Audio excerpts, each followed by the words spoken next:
In 1982, Kasing Lung still vividly remembers how happy his childhood was with his younger sister, Labu. They often played together in the garden, chasing each other around.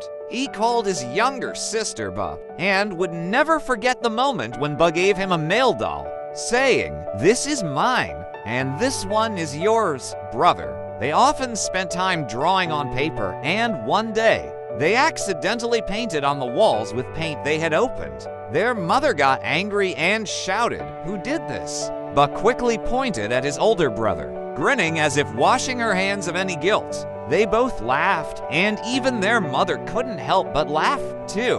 One day, Ba was suddenly rushed to the hospital. Kasing waited at home, but his sister never returned. He found the boy and girl dolls and played with them, alone until his parents came back and told him that Ba had passed away. Kasing cried in his room, refusing to believe it. When his sister was finally buried, he felt an overwhelming sadness. One day, his cousin came to visit, but Kasing never got along well with him, especially after the cousin threw away the girl doll that had belonged to his late sister. While they were out with the dolls, both families got into an accident. Kasing's parents died, and he had to move in with his cousins. He poured his heart into painting, using his artwork to express his sorrow. For a long time, he was left with only the male doll his sister had given him, as the girl doll was destroyed in the car accident. He promised himself to create dolls as symbols of his family, as if bringing them back together in spirit. Then one day, he saw his sister's spirit in the garden.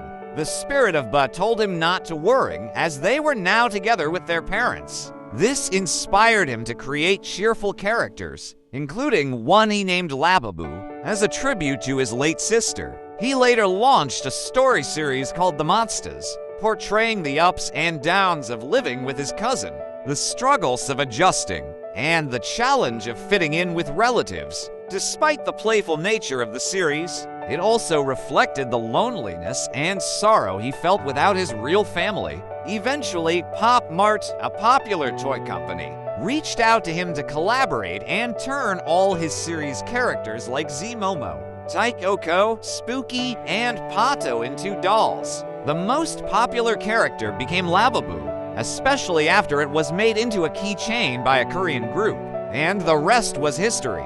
Collectors around the world began to gather his creations. Kasing Lung was happy with the success of his dolls, as they brought joy to collectors. Yet, he would sometimes still shed tears, knowing that while collectors could complete their sets of his characters, his life with his family would never be complete again. Later, Kasing discovered that he was adopted by the Lung family, which helped him understand if he had felt any lack of love in his upbringing.